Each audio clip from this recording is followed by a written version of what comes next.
as I got a new camera with a new microphone, better microphone, but then the temperature plummeted, and so my furnace is running, that's part of the noise. I've also got a heater under my table running, so my hand doesn't freeze to the table, and we just live with it. The other day, a guy asked me in YouTube to do a video about shot selection. And I thought, that's a good idea. Wasn't really sure I understood the question in the context of the video that it was commented on. I said, I'll give it a shot. The more that I've thought about it, the more I've thought, maybe not the greatest idea ever. The reason that I think that now is because it is very, very, very subjective. It's almost as subjective as asking somebody, what's a good pool cue? Or what's a good type of chalk? Or what's a good tip? You're going to get different answers, and just because an answer is different doesn't mean it's wrong. But I'm going to try anyway to do this. I know I've said before, I'm horrible at examples, but I'll try that as well. This example number one, playing a game of 8-ball and I'm solids. Championship of the world, whatever. Hill. I'm solids. Okay. I can miss, and then my opponent is going to make the 12 and make the 8. Don't really like that. So, option B, make the 7, then make the 8, and I win, and I get the victory parade and all that. Yeah, I like that. Those odds better. Okay, how do you do that, Dave? My choice is cut this 12 down here, into that corner, or bank it into this side. Now, for the first 20 years of my pool career, I'm cutting this 7. I hardly ever banked anything, and when I did, it was almost like a guess. I had no confidence in them, not really any knowledge of them, and I usually missed. But cut shots I was pretty good at. Now, for the last 20 years, I have been playing bank pool. Since I moved back here to the Louisville area, it's required. And I have a much better confidence level at banks than I used to. In fact, I have a much better confidence level at being able to bank the 7 than I do at being able to cut it down there. This is me. This is one of the big things about shot selection is you have to be aware of and you have to accept your own abilities and inabilities and take those into your little mental calculations where you decide what to shoot, if to shoot it, how to shoot it. In this case for me, championship of the world, victory parade on the line, and I'm solids, I'm banking the 7-ball. And I'm not even going to pay attention to the 12 because it's irrelevant. Do that, put the 8 in, everything's awesome from that point on. So yay, right? Let's take the opponent's object ball though, and let's move it. Put the other balls back where they were. Ish, this is going to be pretty close to where they were. Yep. Same scenario. Championship of the world, blah blah blah, I'm solids. I have the same choices. I would cut it in that corner, bank it. But this time, I'm not guaranteed to lose the game if I miss the shot. Because my opponent does not have a hanger. He has a ball he can make from up here. And really, if I'm in the finals of the championship of the world, Hill, even if I leave him down here, he's probably got a bank he can make. So, got to be aware of that too. So you don't only have to be aware of your own abilities and inclinations, you have to be aware of what can your opponent do. What is he good at, or what is he bad at? What will he shy away from? What will he shoot every damn time? Be aware of all that stuff. Now look at this situation now. If I'm solids, if I missed a 7, you notice the cue ball didn't move very much when I banked it before. He's probably going to just put the 12 in and do that. Please don't fight. Don't like that. What if I cut the 7? Yeah, the odds of making the 7 aren't as good for me. But what if I come close? Maybe the 7 will block the 12. Then the cue ball's up here somewhere because it's a cut. And he won't be able to shoot the 12 in because the 7 will be in the way. He won't be able to bank the 12 cross corner because the 8's in the way. So in this situation, for me, my, again, level, ability, and knowledge, and all that crap, I'm better off cutting the 7 down in the corner. And if I make it, I get to win because I don't got an easy 8. But if I miss it, I'm not guaranteed to lose. In the first example, if I missed, I was guaranteed to lose. If I missed either the cut or the bank in that first example, I was guaranteed to lose. But in this case, I'm no longer guaranteed to lose if I miss. So I'm shooting a lower percentage shot, but a higher percentage chance of not selling out. And I think that probably makes sense. But in this case, I'm just going to cut this ball. And it doesn't go in. And he might be able to put that 12 past that 7. If he does, good shot, shake his hand. If he doesn't, let's say I put the 7 there.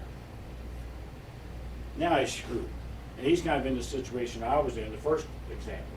He's got to make that 12 or he's going to lose. So I thought that was interesting. And this kind of goes to show you, I guess, that, again, you have to be aware of what you're capable of doing. Take that. I think that's the very first step. And then the next step is where you start talking about experience and knowledge and all that grows over the years. Some people have more than others. Some players are better than others. That's just, the way things are. The world is not fair sometimes. Let's take a situation like this. I'm playing 8-ball, whatever, hill, championship of the world, all that same garbage again. And I have solids, and I just got too damn straight on the 7-ball. Or my opponent left me that. Whatever. Here I sit, and I have choices. I could shoot a stop shot at this 7. Stop the cue ball. Then I've got a tough but probably makeable shot at the 8. If I shoot the 7 and draw back this way, the further I draw back, the easier the shot's going to get. So I have to take into account my own abilities. Can I shoot that 7 and draw back here? Not very damn often. Can I shoot a stop shot at 7? Probably every time. But for me, I'm probably going to try to pick something kind of in the middle. And again, your knowledge may vary and almost certainly will vary. It just depends on how confident you are at doing certain things, how good you are at certain things. If I want to shoot this 7, withdraw, and come back to about there, this is a much easier shot, and I didn't have to go completely insane on trying to shoot this ball and draw all the way back to here. What I just did was doable for me, clearly. So then I just have to just make the 8, which was easier from here than it would have been if I shot a stop shot. So yeah, so there's an example, again, of knowing my abilities on what to shoot. I guess some people, not me, but some people could have shot this rail first, like with top left rail first. And imagine if the 7 had gone in, then they come around like this. I didn't even consider that because I know my own abilities, and I don't know that rail first shot. I didn't miss it by nearly as far as I thought I would, but I did still miss it. So, there we go with that. Another example, I have examples, I'm just not very good at them. Let's just go back to the pretty much exact same thing again.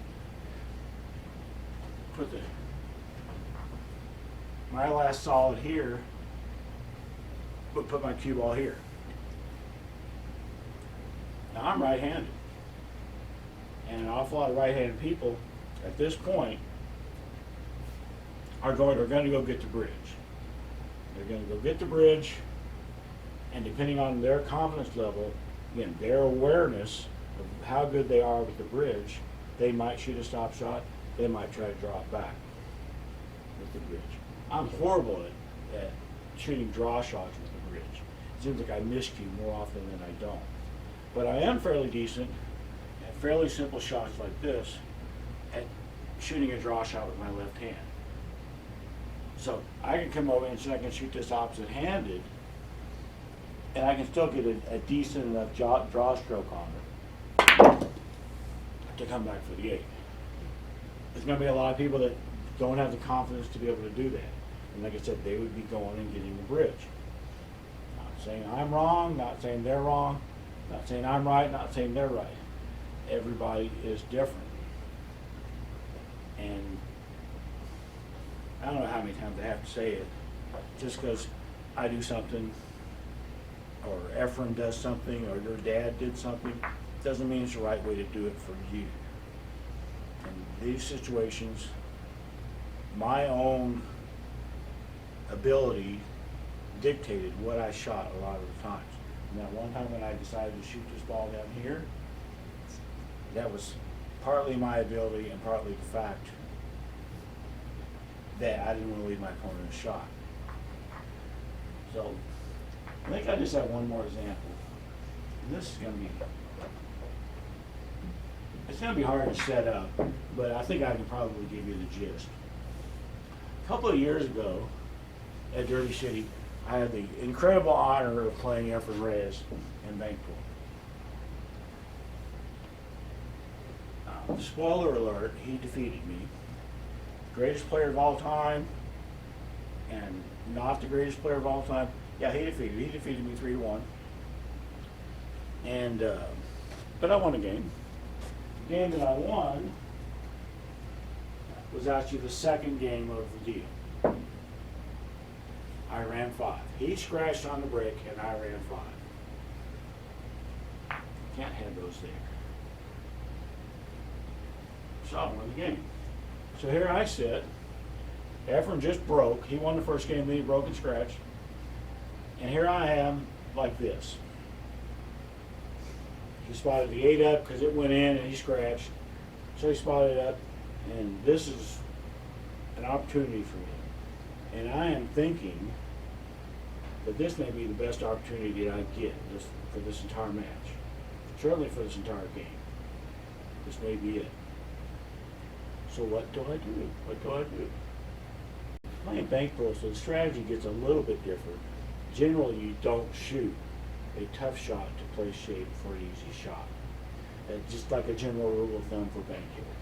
Don't shoot this 8 ball, bank it back here, and shoot a stop shot so that you can shoot the 9 next.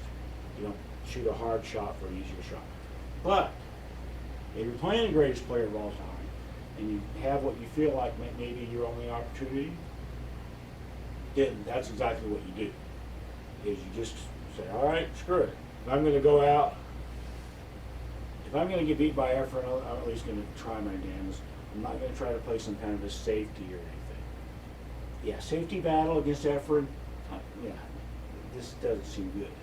So in this case, I took my ball in hand, and I got set up for this straight back.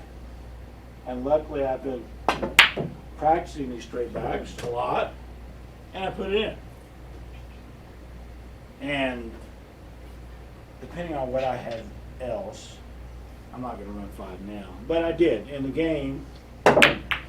In real life, yeah, I made that and then banked 4 more, so that's how I won the game. That was a situation of, well, my knowledge and ability and my awareness of my ability, and also my awareness of who in the hell I was playing and how lucky I was that he had just scratched and gave me ball in the hand behind the line. So many things can come into play when you're trying to select a shot. What to shoot, how to shoot it, if to shoot it, if you shoot something else. Well, it can seem overwhelming if you try to think about it, on paper or whatever. But honestly, for me, when I'm in a game, if I'm in the situation, all that experience and all that just kind of shows up when I need it. And I think for most people, it would do the same thing. If you don't have very much experience, then not very much is going to show up and help you make your decision. But if you have a lot of experience, then you're going to have that much more information to help you with your decision. It's all about odds. So I think it's all, what are the best odds of doing something successful, and a big part of that is, what are you good at? What are you bad at? You could also take into play some things like I said, I was playing Efren Reyes. An awful lot of people would have been nervous as hell playing Efren Reyes. I'm fairly lucky, I believe, that I generally don't get like starstruck and things like that. I can usually shut off like that part of my brain, at least when I'm shooting. But an awful lot of people are playing Efren, they're going to be like this, and wouldn't blame them a bit. Wouldn't blame them a bit. I know I was like that when I was younger.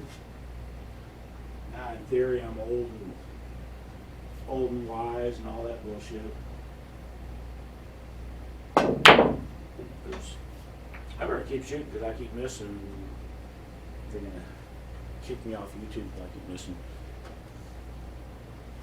I wanted to make a video about shot selection, and I realized fairly quickly that the initial type of video I thought about isn't really going to work. It would only work for me. I could do a video for myself, to my future self, about how to pick all this shit, and that would work. But really, even that would only work for a while. Once I got better at something, then my future self should be taking that into account. If I got worse at something, my future self should be taking that into account. And anybody that's playing cool and trying to, learn shot selection, they have to take their own self into account, along with the game situation and how good the opponent is and all that other stuff. And that stuff changes all the damn time. It changes all the time. So, in my opinion, the absolute best thing that any pro player can do to help their own game is to be aware of what their own limitations are, of how good they are at certain things, how bad they are at certain things. If they're bad at a certain thing and it bothers them, then they can work on it. But if you don't even know you suck with a bridge, then you're probably never going to practice with a bridge. If you don't know that you suck at draw shots, you're probably never going to even practice draw shots. You have to know what are your weaknesses and limitations, and then you can work on those. And then you have that extra information, that extra ammunition that you can take to the pool table and help you pick the best shots, the best patterns and things like that for yourself. Again, what you pick for yourself is probably not what I would pick for myself, or what Efren would pick for Efren's self.